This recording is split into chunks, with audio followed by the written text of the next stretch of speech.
Reka twongere tubasuhuze twifuriza ibihe byiza mwebwe mukurikira kandi mukunda uyu muyoboro n'ibiganiro tubagezaho bigiye bitandukanye, amakuru muri politike, umutekano, diplomasi n'andi agiye atandukanye mu karere ndetse n'ahandi hirya no hino ku isi, ariko twibanda cyane nyine mu karere ka Afurika y'Uburasirazuba.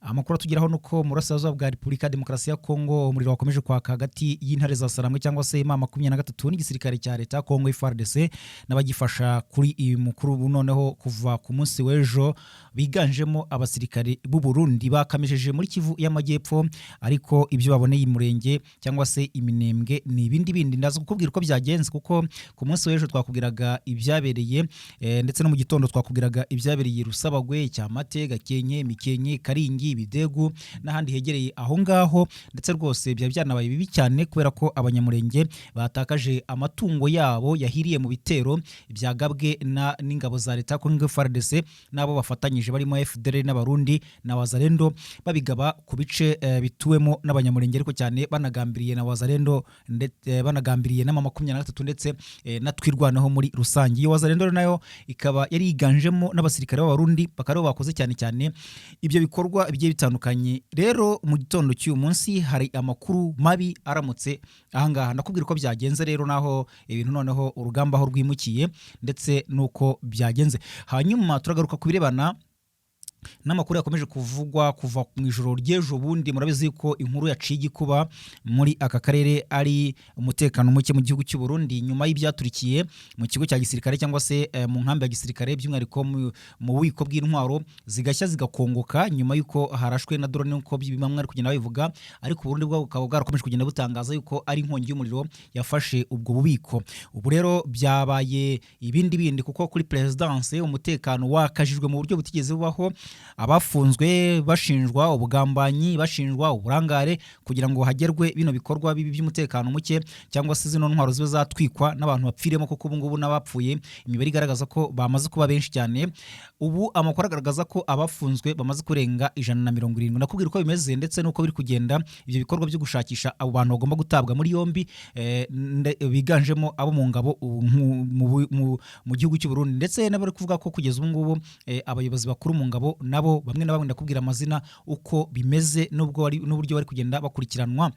Hanyuma kugeza ubu kandi abaturage batuye i Bujumbura hari ibyo bari gutangaza, ndaza kukubwira uko bimeze ndetse n'ibyo abaturage bari kuvuga ku bigendanye n'ibyabaye ku munsi w'ejo bundi ubwo haturikaga intwaro zikomeye cyane hariya ahitwa muri zone ya Musaga, nyine mu bice ubundi n'igice gisanzwe kirimo inkambi za gisirikare nyinshi, muri Kamuha, muri Baze, aho ngaho rwose muri zone ya Musaga hagiye hari ibigo bya gisirikare byinshi, harimo n'ububiko bw'intwaro, ndetse rwose kugeza ubu ngubu hakaba ari byatumye nyine habamo gucika urondogoro mu ngabo ndetse no mu mutekano w'u Burundi.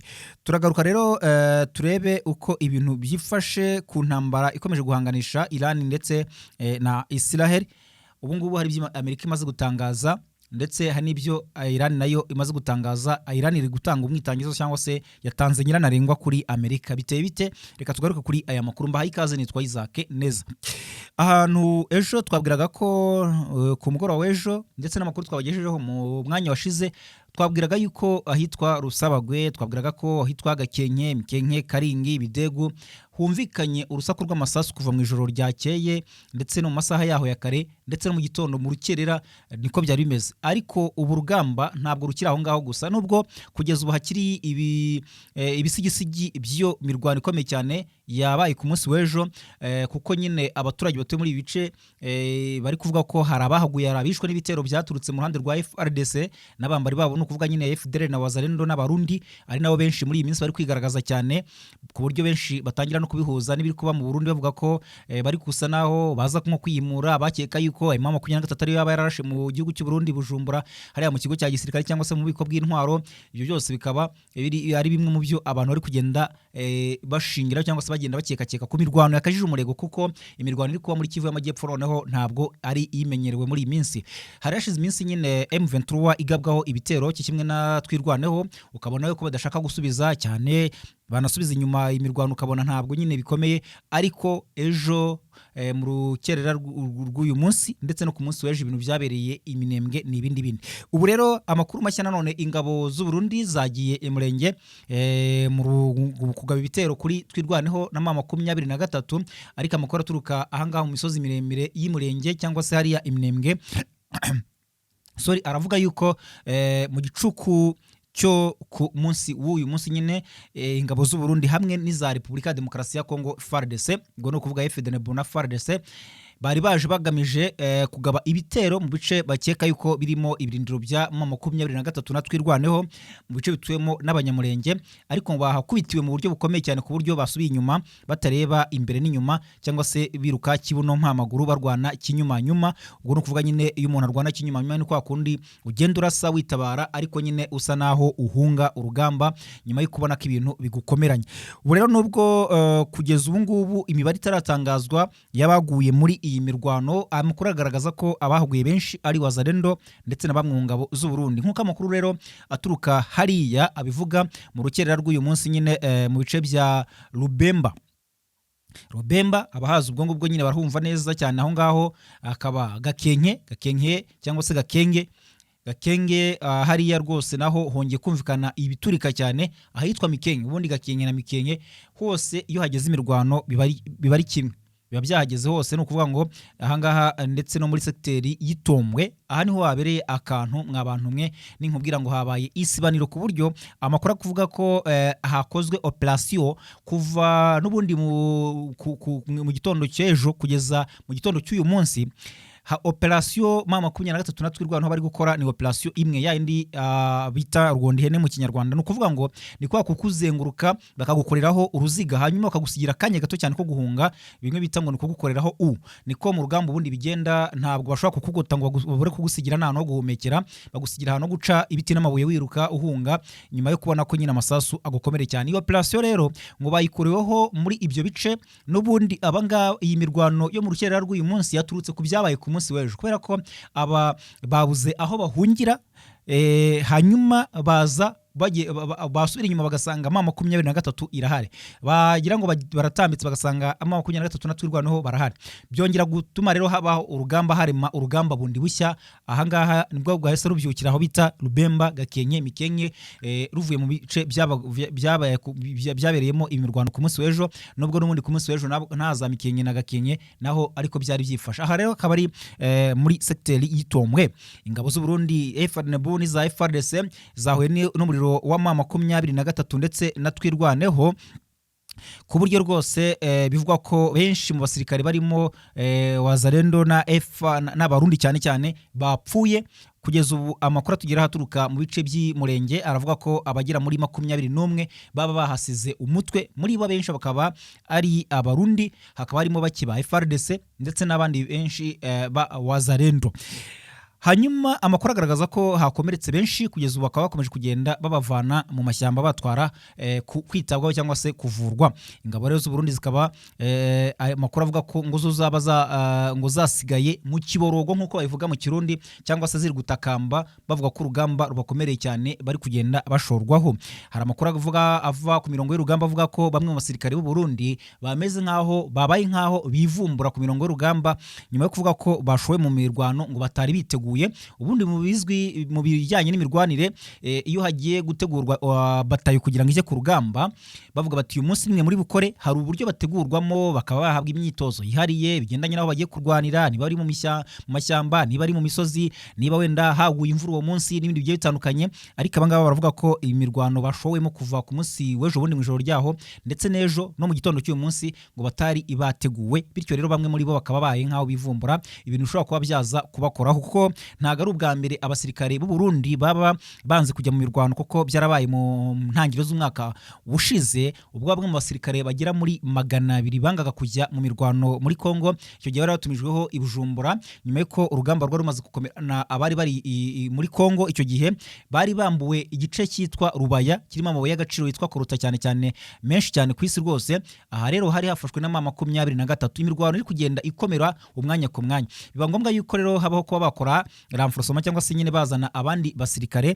Hanyuma icyo gihe bamwe babonye urugamba uko rukomeye banga kuza mu burasirazuba bwa Kongo, bo banavugaga ko nta mpamvu bajya kurwana intambara bari kurwana muri Kongo idafite igisobanuro. Icyo gihe rero bahise batabwa muri yombi bajyanwa mu mabohero, kugeza n'ubu ngubu ntabwo nzi uko byaje kurangira, ariko bashinjwaga kuba bari gusuzugura inshingano ndetse no guhunga ibyo basabwa n'amategeko agenga igisirikare mu gihugu cy'u Burundi. Byanateje ikibazo icyo gihe ku buryo bamwe mu basenateri ndetse n'abandi batavuga rumwe n'ubutegetsi bwa CNDD FDD bavugaga ko iyi ntambara iri gupfiramo abarundi kandi badafite impamvu yo kujya kurwana ku ruhande rwa Kongo.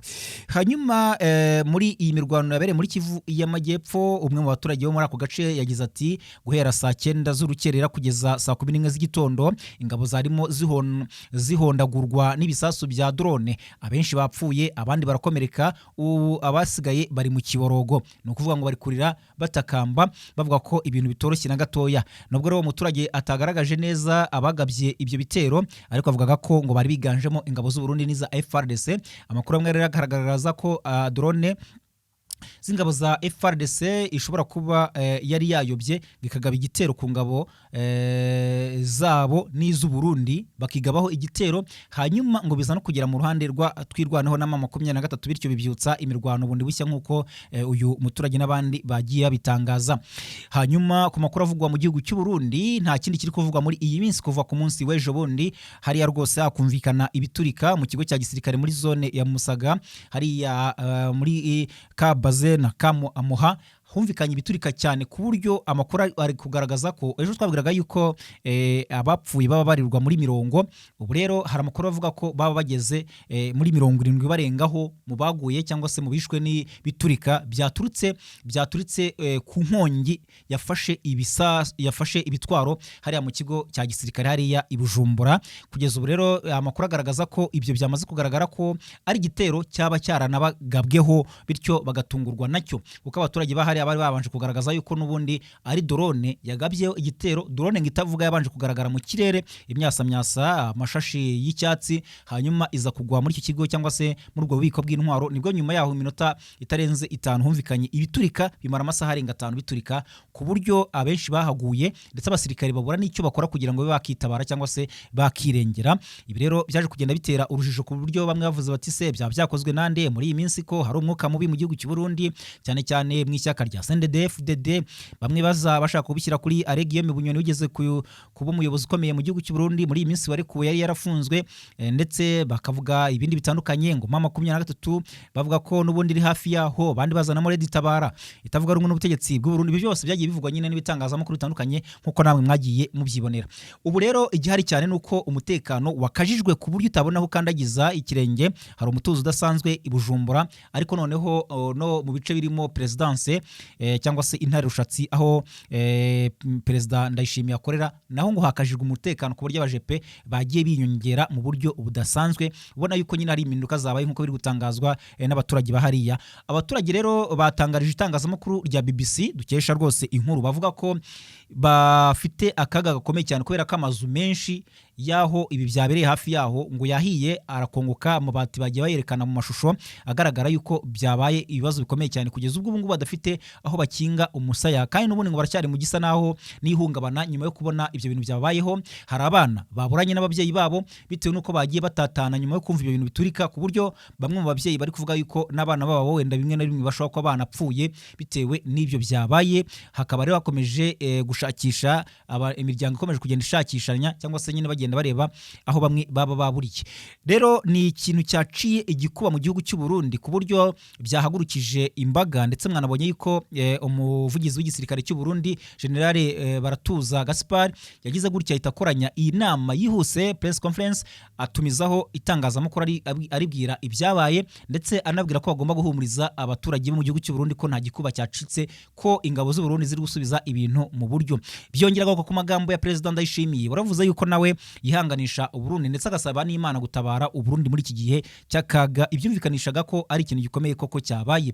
Nawe yongeyeho ko ingabo cyangwa se umutekano uri gusubizwa mu buryo ko abaturage badakwiye kuba bahungabana. Cyakora nyuma yaje gusohora irindi tangazo ryongera kuri iryo ngiryo avuga yuko Uburundi bufite ubushobozi bwo kwirinda, bityo ko abaturage badakwiye kuba bagirira impungenge igisirikare ndetse n'inzego z'umutekano z'u Burundi. Ubu rero igihari nuko hakomeje kugenda haba impinduka umwanya ku mwanya. Ejo twabwiraga yuko ndetse no mu rukera twabwiraga ko abafunzwe bagira muri 41, ariko ubu amakuru aravuga ko abafunzwe bamaze kugera kuri 172. Barazira ubugambanyi, bamwe barakekwaho kuba bahaye inzira umwanzi ngo akaba yarashe muri kiriya kigo cya gisirikare muri abo bubiko bw'intwaro. Abandi barakekwaho kuba bagize uburangare kugeza ubwo ibyo biturika byabagezeho batazi uko byagenze, nyamara bafite inshingano zo kurinda ubwo bubiko bw'intwaro. Abandi barakekwaho gukorana n'abanzi mu bihe bitandukanye ku buryo wenda aribo baba batanze amakuru. Hari n'amakuru ari kutugera avuga yuko na Generali Prime Niyongabo, umugaba mukuru w'ingabo z'u Burundi, nawe yaba ari kugenda kurwaho iperereza buhoro buhoro mu buryo ariko nyine budakabije, ariko ngo akaba ari kugenda nawe agira byinshi abazwa ku bigendanye n'icyo gikorwa kidasanzwe cyabaye mu gihugu cy'u Burundi. Reka rero twikomereze kuko ni inkuru n'ubundi yavuzweho cyane, twigire mu burasirazuba bwo hagati. Intambara ikomeje kugenda ica ibintu hagati ya Israel ndetse na Iran. Mwabantu mwe iri kugenda yaguka umwanya ku mwanya.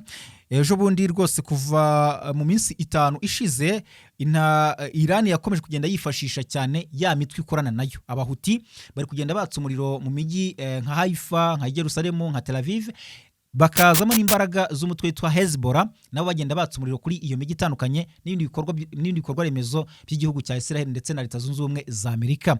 Kuva rero iyi mitwe nayo yaza muri uru rugamba, Israel yakajije umurego ndetse ivuga yuko ibi ngibi byazamuye uburakari cyane ku buryo nagiye gukora ikintu gikomeye cyane ku buryo Iran izabona isomo. Yese nabitangira kubera ko yasitangira kurasa mu bice birimo za Lebanon, hariya nyine bashakisha umutwe wa Hezbollah, ndetse bagakomeza no kwatsa umuriro mu bice byabiherereyemo umutwe bahuti.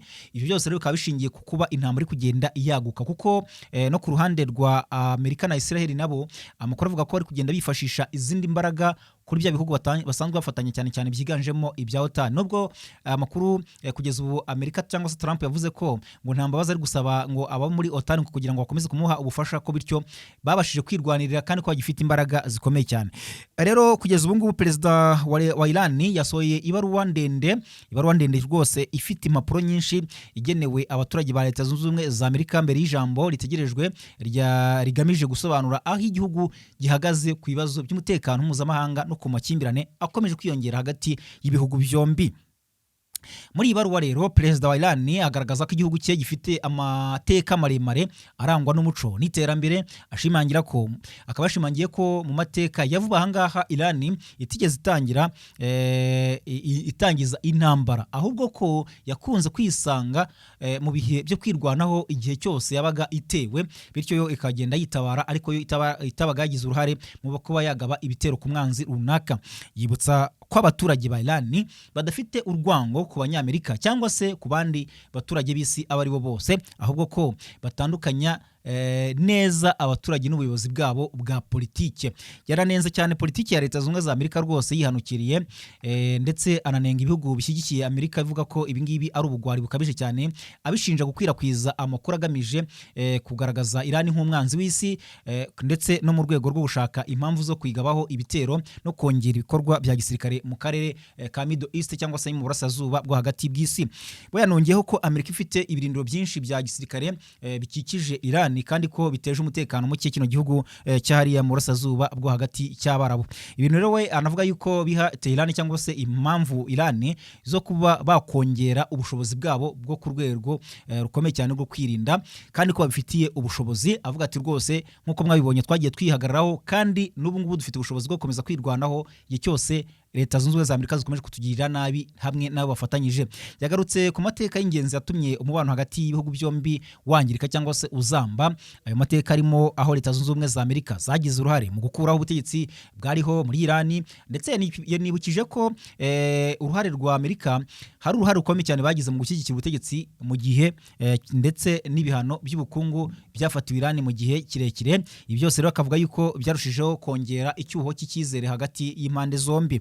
rero nubwo ibyo bibazo byose byagiye bibangamira igihugu, perezida wa Iran we yagaragaje ko Iran yakomeje guteza imbere mu buryo bukomeye abaturage ndetse niteza imbere mu nzego z'ingenzi zirimo uburezi, ubuvuzi ndetse n'ikoranabuhanga by'umwihariko ari naryo bari kwifashisha muri iyi ntambara cyane cyane ku buryo Amerika nayo yabiboneyemo isomo nk'uko we abitangaza, ndetse ni naho yaje gushimangirira yuko abaturage bayo no kuvuga ba Iran nyine bakomeje kwihangana no kwiyubaka nubwo bahuye n'imbogamizi zikomeye cyane muri iyi minsi bashyizweho n'ibihugu by'umwanzi, ni ukuvuga nyine Iran, ni ukuvuga Amerika ndetse na Israel. Hanyuma rero Iran ikavuga ko idashaka intambara kiri mu rwego rwo kwirwanaho, ikanenga politiki za Amerika n'abafatanyabikorwa bayo mu gihe ihamagarira isi yose guhitamo inzira y'amahoro aho gukomeza intambara. Anavuga ko Amerika nikomeza intambara nayo izahura n'ibibazo bikomeye. Mu gihe rero ibi byose biri kuba, umunyamabanga wa Leta Zunze Ubumwe za Amerika ushinzwe ububanyi n'amahanga Marco Rubio we yatangaje ko umubano w'igihugu cye n'ibihugu by'i Burayi byanze gushyigikira Amerika muri iyi ntambara uzakomeza kuba mwiza nk'uko byari bisanzwe nubwo banze kubashyigikira, bikiyongera ku byatangajwe na perezida wa Leta Zunze Ubumwe za Amerika Donald Trump. Yatangaje ko ari ugutekereza uburyo bwo kuvana, ngo bari kubutekereza nka Amerika, bwo kuvana Amerika muri OTAN. Impamvu ni iyihe? Ngo ni nyuma y'uko Ubwongereza buteganya kwakira inama y'ibihugu 35 bihuriye muri uyu muryango byiga ku gufungura inzira ya Hormuz.